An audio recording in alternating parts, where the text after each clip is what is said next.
Hello दोस्तों, नमस्कार। मैं हूं आपका दोस्त विजय और आज के इस ट्रेनिंग वीडियो में आपका बहुत बहुत स्वागत करता हूं, अभिनंदन करता हूं। आशा करता हूं कि आप शानदार और ज़बरदस्त तरीके से अपने आने वाले एग्ज़ाम की तैयारी कर रहे होंगे। इस बीच कई सारे साथियों के आने वाले दिनों में एग्ज़ाम हैं, जैसे उत्तर बिहार ग्रामीण बैंक, आर्यव्रत बैंक और bank of India, central bank of India के साथियों के एग्ज़ाम होने वाले हैं आने वाले दिनों में। और उसी बीच कई साथियों का जो है एग्ज़ाम जो है पिछले दिनों हो चुका है। तो वो साथी जो है इंटरव्यू की तैयारी कर रहे हैं और इंटरव्यू का दौर चल रहा है। बहुत सारे इंटरव्यू के सवाल आ चुके हैं, तो उन सवालों को मैं पीडीएफ सेक्शन में अपलोड कर दिया हूं, आप जाके वहां देख सकते हैं। और यहां पर एक साथी का इंटरव्यू हुआ पिछले दिनों स्केल 1 टू स्केल 2 के लिए। तो उस साथी से जो सवाल पूछे गए उन सवालों को मैं आपके साथ साझा करने जा रहा हूँ इस वीडियो में, ताकि आपको एक आइडिया मिले कि किस तरह के सवाल पूछे जा रहे हैं और अगर ये सवाल पूछे जाते हैं तो आपको किस तरह से सटीक तरीके से आपको उत्तर देने हैं। इस वीडियो को देखने से आपको पता चलेगा कि साक्षात्कार में पूछे गए प्रश्नों का सामना आप किस तरह से करेंगे। जी हाँ, साक्षात्कार एक समग्र व्यवहार कुशलता को दिखाता है, आपके अंदर के हुनर को दिखाता है, आपके अंदर कितना पोटेंशियल है उस पद की योग्यता के लिए। ये सब को जांचने के लिए एक 10 से 15 मिनट का एक इवेंट है जिसको साक्षात्कार बोलते हैं। साक्षात्कार में आपसे सीधे सवाल पूछे जाते हैं और आपके द्वारा दिए गए उन सवालों के उत्तर के आधार पर मूल्यांकन किया जाता है कि आपकी योग्यता कितनी होगी। और उसके साथ साथ बहुत सारे पैरामीटर होते हैं, आपके पास्ट एक्सपीरियंस होते हैं और आपका सर्विस एक्सपीरियंस होते हैं, आपके एजुकेशनल एक्सपीरियंस होते हैं, आपके पर्सनल इन्फॉर्मेशन रहते हैं, सारी चीज़ें उनके पास रहती हैं। आपकी समग्र व्यवहार कुशलता के आधार पर आपका मूल्यांकन किया जाता है। तो चलिए उस साथी से पूछे गए पहले सवाल की ओर चलते हैं। सवाल उनसे पूछा गया कि लोक अदालत में जब ऋणी सहमति के बाद भी अगर पैसा जमा नहीं करता है तो बैंक क्या कार्रवाई कर सकता है। देखिए, पहला सवाल उस साथी से पूछा गया, What action can bank take when borrower does not deposit the money even after concurrence in लोक अदालत। अगर लोक अदालत में कोई समझौता हो गया है और जो बोरोवर है वो पैसा नहीं जमा करता है तो बैंक क्या कार्रवाई कर सकता है, ये सवाल पूछा गया है। तो ऐसे सवालों के जवाब जब आप देते हैं तो उनमें आप ये कह सकते हैं कि श्रीमान जी, लोक अदालत में जो फैसला लिया गया है, लोक अदालत में जो समझौता हुआ है, अगर समझौता के तहत ऋण राशि जो ऋणी द्वारा जमा नहीं की जाती है, जो समझौता की राशि जमा नहीं की जाती है, तो ऐसे कंडीशन में बैंक के पास सारे ऑप्शन खुले रहते हैं। रिकवरी के और पैरामीटर हैं जिसमें वो उसमें कार्रवाई कर सकते हैं, जैसे सिविल सूट्स हैं, फिर उसके बाद पर्सनल नोटिस हैं। बैंक के पास जो और भी रिकवरी के टूल्स हैं वो सारे ऑप्शन खुले रहते हैं। तो लोक अदालत में जज महोदय के समक्ष बोरोवर और बैंक मिलकर एक समझौता करते हैं कि अगर इतना रुपए दे के ऋण राशि जो है जमा कर दी जाए तो ऋण राशि जो है चुकता माना जाएगा। इसमें अगर वो नहीं पटाते हैं तो बैंक के पास सारे ऑप्शन खुले रहते हैं और लीगल एक्शन है, जैसे सिविल सूट फाइल हैं और पर्सनल जो रिकवरी फॉलोअप है वो तो जारी ही रहेगा। फिर सेक्शन 138, अगर चेक उनके पास है तो चेक बाउंस करके सेक्शन 138 कर सकते हैं। फिर आरआरसी कर सकते हैं, पर्सनल रिकवरी कर सकते हैं और नॉर्मल ओटीएस भी कर सकते हैं। तो ये तमाम चीज़ें जो हैं वो रिकवरी के टूल्स खुले रहेंगे। क्योंकि लोक अदालत में जो समझौता होता है वो आपसी कंसेंट से होता है, तो सहमति होने की वजह से यहाँ पर अपील नहीं होती है। तो अगर ये ऋण राशि नहीं जमा करते हैं तो हम दूसरे टूल्स पे जो है उसमें कार्रवाई कर सकते हैं, बैंक जो है उसमें कार्रवाई कर सकता है। तो इस तरह से आप अगर उत्तर देंगे तो आपका उत्तर सटीक होगा। तो जब इस तरह से आप बात करने लगेंगे तो इंटरव्यूअर को लगेगा कि हाँ, इनको जानकारी है, वो दूसरे नंबर सवाल पे भी जा सकते हैं। चलिए अब बात करते हैं अगले सवाल की और सवाल नंबर 2 उनसे पूछा गया कि एक अच्छे ब्रांच मैनेजर को क्या करना चाहिए। उनसे सवाल पूछा गया, what should do as a good branch manager, best branch manager के तौर पे आपको क्या करना चाहिए। जब भी आपसे ऐसा सवाल पूछा जाता है कि एक बेस्ट ब्रांच मैनेजर के तौर पे आपको क्या करना चाहिए, मैं चाहूँगा कि आप ऐसे सवालों का जवाब दीजिए कि मान्यवर, एक अच्छे ब्रांच मैनेजर अगर की तरह कार्य करना है तो सबसे पहले एरिया प्रोफाइल को जानना है। जिस एरिया में आपकी पदस्थापना हुई है, जिस एरिया में आपकी पोस्टिंग हुई है, उस एरिया में आपको उसकी प्रोफाइलिंग के बारे में जानकारी होनी चाहिए। क्योंकि वहाँ पर आप एक धन तंत्र चलाने के लिए गए हैं तो आपको उस एरिया के लोकेलिटी के बारे में पूरी जानकारी होनी चाहिए। वहाँ कितना एरिया है, कितने पॉपुलेशन है, क्या इनकम स्टाइल है, कितने लोग हैं जो एग्रीकल्चर फील्ड में, वहाँ पर क्या चीज़ की प्रचुरता है, कहाँ कहाँ से जो है वहाँ पर जो मनी का डिप्लॉयमेंट हो सकता है, कहाँ से जो इनकम जनरेशन ज़्यादा हो रहा है। तो ये तमाम चीज़ें अगर आपको पता होगी तो आप उनसे संपर्क करके अपने बैंक के साथ आप उनको जोड़ सकते हैं और उसके बाद बैंकिंग के व्यवसाय में वृद्धि कर सकते हैं। दूसरी महत्वपूर्ण बात है, एक अच्छे ब्रांच मैनेजर को अच्छा कम्युनिकेटर होना चाहिए, अच्छा लीडर होना चाहिए, अपनी टीम मैनेजमेंट की कैपेसिटी होनी चाहिए, बैंक के गाइडलाइंस की जानकारी होनी चाहिए, बैंक में समय समय पर जाने वाले दिशा निर्देशों का पालन कराने का हुनर होना चाहिए सब जानकारी होगा और एक टीम मैनेजमेंट कैपेसिटी होनी चाहिए। इतनी तमाम चीज़ें अगर हैं तो एक अच्छे ब्रांच मैनेजर जो है अच्छी सफलता को सुनिश्चित कर सकता है। मेरी नज़र से एक अच्छे ब्रांच मैनेजर को इन कार्यों में जो है अपनी कार्यपालन सुनिश्चित करना चाहिए। ऐसे अगर आप उत्तर देंगे तो इंटरव्यूअर जो है काफ़ी प्रसन्न होंगे। चलिए दोस्तों, अभी बात करते हैं अगले सवाल की ओर। अगला सवाल उनसे पूछा गया, आपकी पोस्टिंग अभी कौन से ब्रांच में है और वहाँ का बिजनेस फिगर क्या है। देखिए, ये सवाल जो है कॉमन सवाल है। ये पूछा जाता है कि आप जिस ब्रांच में पोस्टेड हैं तो आपकी ब्रांच का बिजनेस फिगर क्या है, ये आपको मालूम होना चाहिए। जैसे भी मैंने इसके पहले प्रश्न में भी बताया था कि जब आपको अपने एरिया प्रोफाइलिंग के बारे में, उस एरिया में जहाँ काम करते हैं वहाँ पर आपके ब्रांच का बिजनेस कितना है, प्लस उस एरिया में और काम करने वाले जो अदर बैंक हैं उनका रेशियो कितना है, उनका शेयर कितना है, उनका बिजनेस फिगर कितना है, तब आपको पता चलेगा कि आप कहाँ पर स्टैंड करते हैं और कितना बिजनेस मार्केट में है। तो यहाँ पर देखिए पूछा गया, which branch are you currently posted and what is the business figure of your branch. तो आपके ब्रांच के बिजनेस फिगर, उसकी अच्छाइयाँ क्या हैं, ब्रांच का कोर प्रोडक्ट क्या है, ब्रांच में किस भाग में ज़्यादा जो बिजनेस है, पोटेंशियल बिजनेस क्या है, ये सारी जानकारियाँ आपको होनी चाहिए। और मुख्यतः 4-5 पैरामीटर में आपको जानकारी होनी चाहिए। टोटल बिजनेस कितना है, टोटल कस्टमर्स कितने हैं, और करेंट जो अकाउंट है, सेविंग अकाउंट है जिसको कासा डिपॉजिट बोलते हैं, वो आपका कितना है। फिर आता है प्रॉफिट किस तरह से हो रहा है, एडवांसेस क्या हैं, फिर एनपीए फिगर क्या है। तो ये तमाम चीज़ें अगर आपको पता होगा, एनपीए में रिकवरी कितनी हो रही है, तो ये अगर पता होगा तो आप अच्छे तरीके से इसका जवाब दे पाएंगे और आत्मविश्वास के साथ इस साक्षात्कार का सामना कर पाएंगे। चलिए अब बात करते हैं अगले सवाल की। और अगले सवाल उनसे पूछा गया, पहले आप किस शाखा में रह चुके हैं और आपका क्या अचीवमेंट रहा।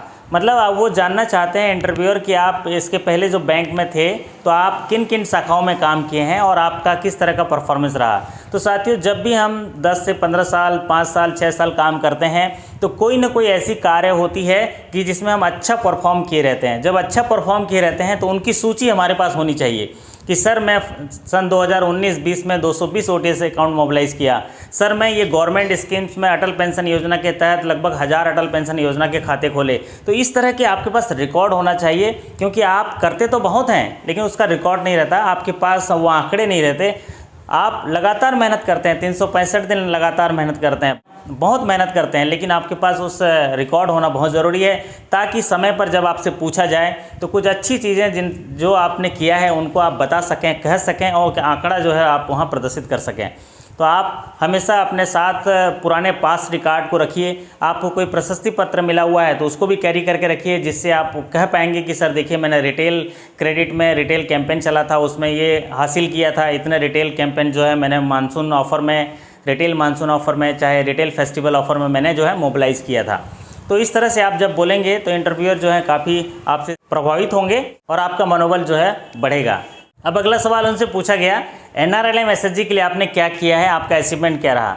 जी हाँ साथियों, NRLM की नई गाइडलाइन इशू हुई है जिसमें सरकार चाहती है कि नेशनल रूरल लाइवलीहुड मिशन के तहत वुमेन SHG को जो है प्रमोट किया जाए और रूरल इलाके में उनकी जो पुअर्टी है उनको कम किया जाए। तो इसके लिए अगर आप सोचिए अलग से अभियान चलाए जाते हैं, NRLM SHG के लिए जो गांव में अभियान चलाए जाते हैं उनके आंकड़े अगर आपके पास होंगे तो आप उनको बताइए। और आपने NRLM में ज़रूर काम किया है, क्योंकि अगर आप रूरल और ब्रांच में काम किए हैं तो NRLM एक मुख्य हिस्सा है जहाँ पर गवर्नमेंट के लाइसेंसिंग के साथ आप भी व्यक्तिगत तौर से इस पर काम कर रहे होंगे और आपके जो हायर मैनेजमेंट है इस पर काम कर रहे होंगे। तो आप उनको अचीवमेंट को बताइए कि क्या क्या अचीवमेंट जो है आप NRLM में किए हैं, कितने SHG जो हैं क्रिएट हैं, कितने का अकाउंट खोले गए हैं, कितने को रिवॉल्विंग फंड दिए गए हैं, कितने को जो है बैंक फाइनेंस के साथ लिंकेज किया गया है। तो ये तमाम चीज़ें अगर आप उनको बताएंगे तो इंटरव्यूअर काफ़ी प्रभावित होंगे।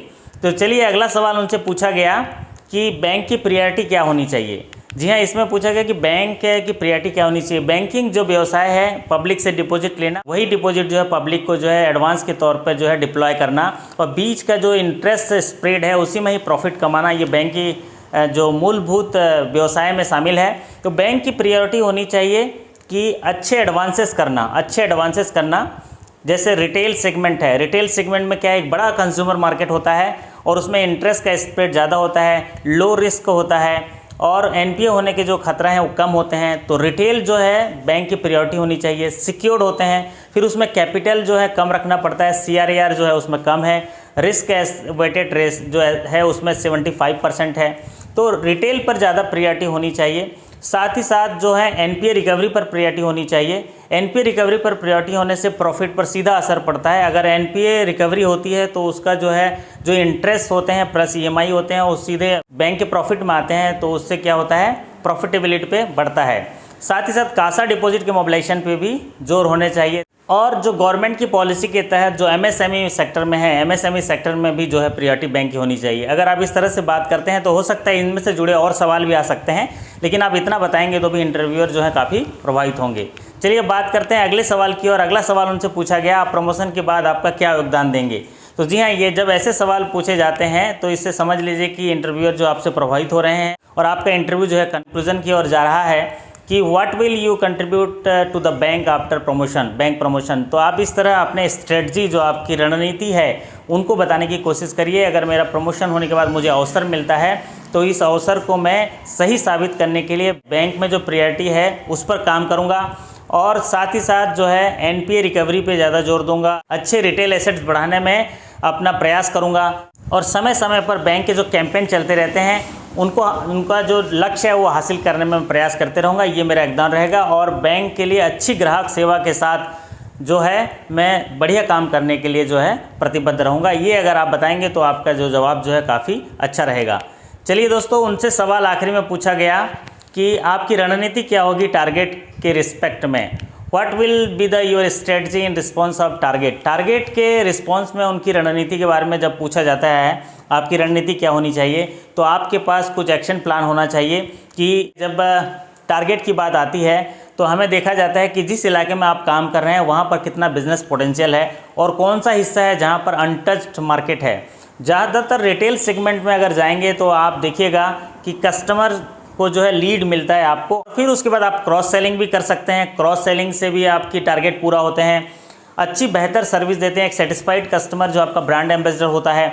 आपको मार्केट का जो है मुआयना करते रहना पड़ता है, लीड लेनी पड़ती है, आपको सर्च करना पड़ता है कि बिज़नेस कहाँ से मिलेगा। और जब इस तरह से आप मुलाकातें करते हैं और दौरा करते हैं तो आपको वहाँ के रास्ते मिलते हैं और आप लक्ष्य जो है आप सुनिश्चित कर पाते हैं। तो आप इस तरह से आप रणनीति के आधार पर आपका टारगेट पूरा कर सकते हैं और अपना कला कौशल्य बढ़ा के उस एरिया में जो है आपका बिजनेस जो है आप बढ़ा सकते हैं।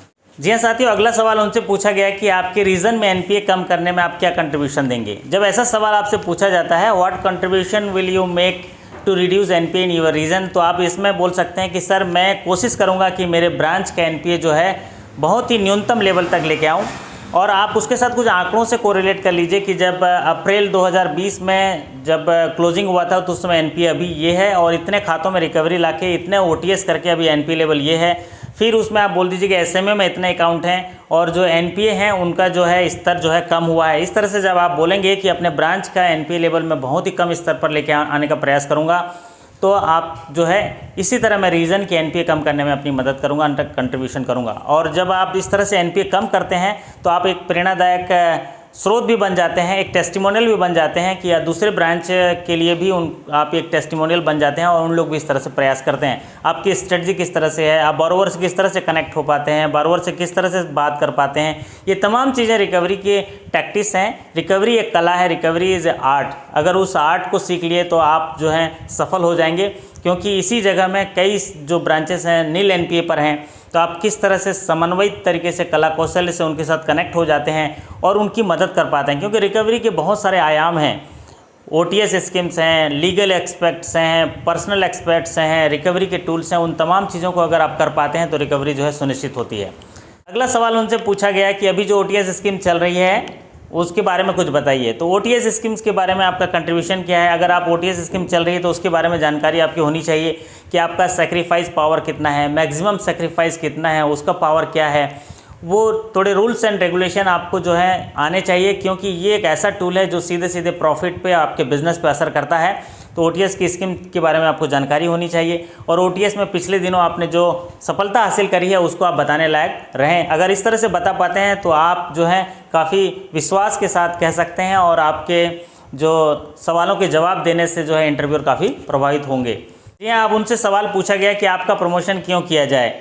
Why should you be promoted, आपका प्रमोशन क्यों किया जाए इस पद के लिए, ऐसा सवाल जब पूछते हैं ये घबरा देने वाला सवाल होता है। लेकिन जब ऐसे सवाल पूछे जाते हैं मतलब आपके पास एक मौका है, आप स्ट्रेंथ को बताइए, आपके पास क्या असली ताकत है उसको बताइए, आपकी स्ट्रेंथ क्या है। तो जब ऐसे सवाल पूछे जाते हैं तो आप बता सकते हैं कि मान्यवर, मेरा हार्ड वर्किंग नेचर, बैंकिंग की समझ और मेरा जो पास्ट एक्सपीरियंस है, मेरा परफॉर्मेंस है, मेरी जो सफलता है, मेरा जो अचीवमेंट है और आप लोग का जो मार्गदर्शन है, ये मुझे मोटिवेट करता है कि अगला प्रमोशन जो होगा तो मैं उस पद के लिए जो है योग्य हूँ और उस पद की जो योग्यता को सही साबित करने के लिए काबिल हूँ। मैं अपने आप को समझता हूँ कि अगर ये अवसर मुझे दिया गया तो मैं उस पद की जो दायित्व है, उसकी जो जिम्मेदारी है, उसको सही तरीके से निर्वहन कर पाऊँगा। तो ये तमाम चीज़ें आप पिछले डिस्कशन में भी कर चुके हैं कि जब आप एक जिम्मेदारी को वहन करने जाते हैं तो उस जिम्मेदारी के लिए जो कला कौशल्य चाहिए उसके अंदर होनी चाहिए। अगर आप ब्रांच मैनेजर के लिए प्रमोट हो रहे हैं तो आपकी सोच ब्रांच मैनेजर जैसी होनी चाहिए, आपका बात करने का तौर तरीका ब्रांच मैनेजर जैसा होना चाहिए, आपके देखने सुनने का तरीका ब्रांच मैनेजर जैसा होना चाहिए, आपका कला कौशल्य ब्रांच मैनेजर जैसा होना चाहिए। ये तमाम कला कौशल्य को जब आप अचीव कर जाते हैं तो उस रोल में आप सही तरीके से फिट बैठते हैं और आप जो है सही रिजल्ट की ओर अग्रसित होते हैं। तो इस तरह से जब आप जवाब देंगे तो आप जो है इंटरव्यूअर को प्रोवाइड कर पाएंगे और आपका इंटरव्यू जो है बहुत अच्छा से जा पाएगा। जी हाँ दोस्तों, ये थे कुछ सेलेक्टेड क्वेश्चन जो हमारे साथी से पूछा गया, तो मैंने कोशिश की कि किस तरह से आपको जवाब देने हैं। ऐसे ही 10 से 15 मिनट आपका भी इंटरव्यू होने वाला है, आप भी अपना प्रयास करिए और अपना अभ्यास करिए कि पूछे गए प्रश्नों का जवाब किस तरह से दिए जाएंगे।